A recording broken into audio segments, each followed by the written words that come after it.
अस्सलाम एवरीवन। आज हम स्टार्ट करेंगे अपना new method bad debt expense calculate करने का, that is called as ageing method and it is also the second method under the balance sheet approach. The first method was net receivable method.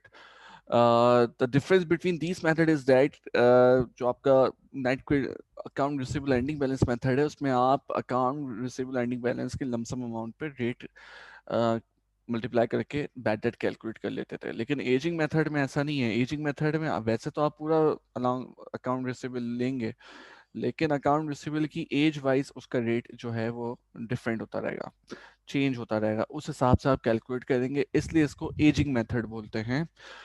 और ये बहुत important method है क्योंकि ज़्यादातर companies अब आजकल एजिंग मेथड ही फॉलो कर रही हैं because it is something realistic. अगर हम देखें तो स्टार्ट करते हैं अपना एजिंग मेथड. लेट सपोज आपके पास जो अलाउंस फॉर बैड डेट है, allowance for of bad debt है, उसकी जो वैल्यू है ओपनिंग बैलेंस वो है ₹2000 क्रेडिट. और उसके बाद आपके पास जो अकाउंट रिसीवेबल अवेलेबल है वो एज वाइज गिवन है. लेट सपोज आपका अकाउंट रिसीवेबल नॉट ये ड्यू पे आपने कन्वर्ट करा है, और इसके अलावा आपने कन्वर्ट करा है 1 to 30 days past due, 31 to 60 days past due, और इसके अलावा let suppose 61 to 90 days past due. और 90 डेज के बाद आपने इसको लेट सपोज हम अज्यूम कर लेते हैं कि ओवर 90 डेज ड्यू जितने भी हैं,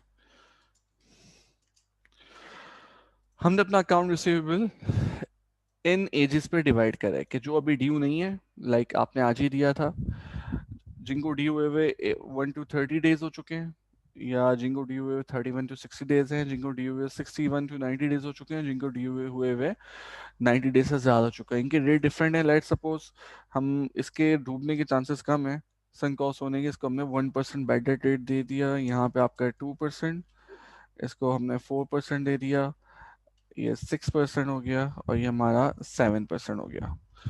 जो हमारी अकाउंट रिसीवेबल है उसका जो ओपनिंग बैलेंस है वो लेट सपोज आपके पास गिवन है ₹1 million.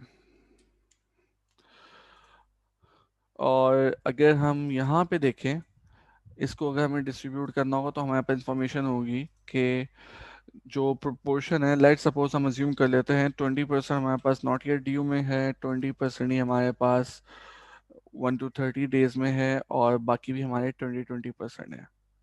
सही है.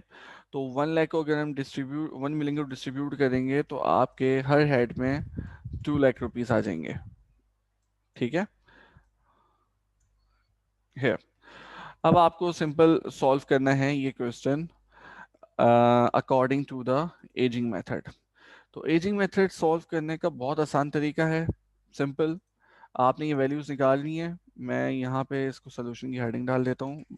कुछ कैलकुलेशन तो मैंने ऊपर कर दी थी, लेकिन आप आराम से उसको नीचे भी कर सकते हैं.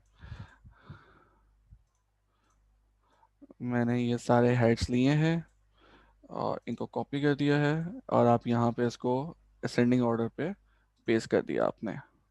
तो आपके पास एक आपको एक प्रॉपर टेबल बनाना है, तो आपके लिए ज़्यादा इजी हो जाएगा.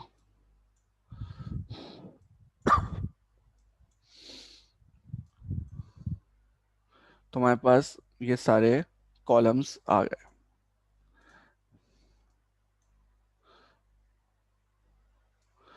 इसके बाद आपके पास जो ये वैल्यूज़ हैं,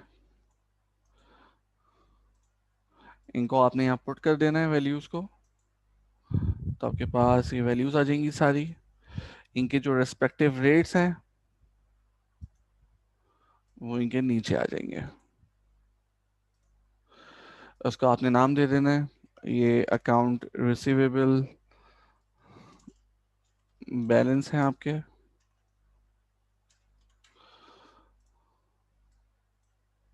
और ये आपके गिवन रेट है। और रेट के बाद अब आप यहाँ कैलकुलेट करेंगे एस्टिमेटेड बैड डेट। तो जब हम इसको मल्टीप्लाई करेंगे, यहाँ पे आपके पास, जब हम इसको मल्टीप्लाई कर रहे हैं C16, तो आपके पास वैल्यू आ रही है 2000। इसी तरह आप सेम फॉर्मूला चारों में पुट, पांचों में पुट कर देंगे, आपके पास बैड डेट्स की वैल्यूज आ जाएंगी। 2 लाख का 2% 4000, 4% का 8000, 6% का 12000 और 7% का 14000। तो ये आपने जब कैलकुलेशन कर ली तो आपके पास बैड डेट्स की वैल्यू आ गई। अब आपको करना क्या है कि आपके पास जो एस्टिमेटेड बैड डेट्स हैं इनका आपको सम लेना है। तो आपके पास इसका सम आ जाएगा 40,000 रुपीज। ठीक है, ये जो आपके पास वैल्यू आई है 40,000, ये जो वैल्यू है ये account receivable, sorry, allowance for of bad debt का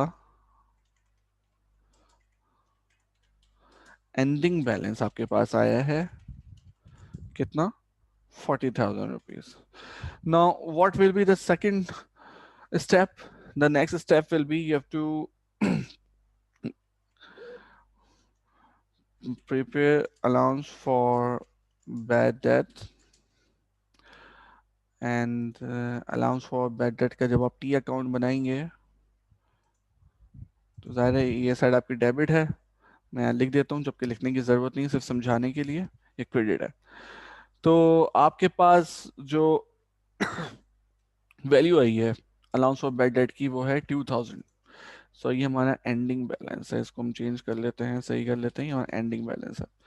अलाउंस फॉर बैड डेट की जो ओपनिंग बैलेंस है इसको मैं फर्दर और स्पेसिफाई कर देता हूँ। ओपनिंग बैलेंस है आपका 2,000 रुपीज़।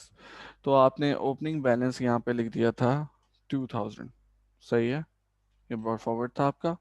एंडिंग बैलेंस आपके पास कैलकुलेट होके आ गया है 40,000 रुपीज़। आपके दोनों साइड 40,000 से मैच होने चाहिए। तो आपके पास जो एडजस्टेड बैलेंसिंग वैल्यू आएगी वो आएगी 38,000, and it is your bad debt expense balance. Okay,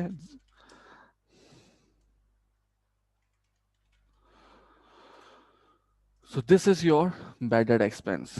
अब आप इस वैल्यू से जनरल एंट्री पास कर लेंगे।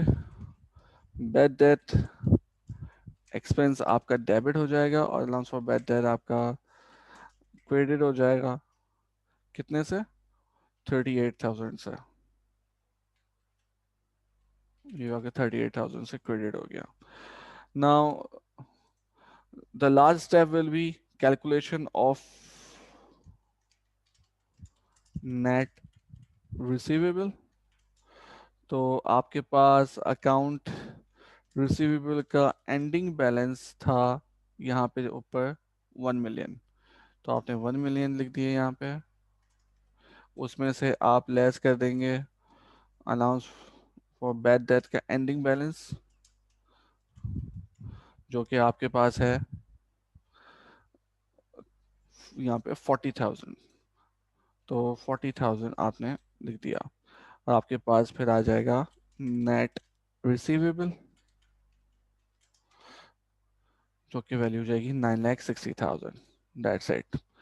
तो ये बहुत ही सिंपल मेथड है। अगर हम देखें तो आप क्वेश्चन में ओपनिंग गिवन होगी, ओपनिंग नहीं है तो वहाँ जीरो हो जाएगा, अकाउंट रिसीवेबल का एंडिंग बैलेंस गिवन होगा और उसके रेट्स गिवन होंगे, पोर्शंस गिवन होंगे। तो आप इसको डिस्ट्रीब्यूट करके ये वैल्यूज आपके पास आ जाएंगी। ज़रूरी नहीं कि रेट सेम हो, रेट चेंज भी हो सकते हैं, but the sum should be 100%। तो कुछ क्वेश्चंस में आपके पास डायरेक्ट वैल्यूज गिवन होती है, कुछ क्वेश्चन में रेशो गिवन होते हैं, तो रेशो से आप वैल्यूज ड्राइव कर देंगे। अगर वैल्यू गिवन है तो ड्राइव करने की आपको ज़रूरत नहीं है। फिर आपको इस तरह का चार्ट बनाएंगे और ये तमाम वैल्यूज आपने यहाँ लिख दी, उसके नीचे तमाम उसके अकाउंट से बैलेंसेस आ गए, फिर आपने रेट लिख दिए, सबको 1 बाय 1 मल्टीप्लाई कर देंगे। मल्टीप्लाई करने के बाद ये पूरी वैल्यूज का आप सम करेंगे तो वो आएगा 40,000। तो ये एक्चुअली आपके पास एंडिंग बैलेंस है allowance of bad debt, ending balance 40,000। फिर आपने टी अकाउंट बनाया अलाउंस ऑफ बैड डेट का, डेबिट और क्रेडिट साइड, ओपनिंग 2,000 है, एंडिंग 40,000 है, तो आप बैलेंस ले लेंगे 38,000, बैड डेट एक्सपेंस आ जाएगा।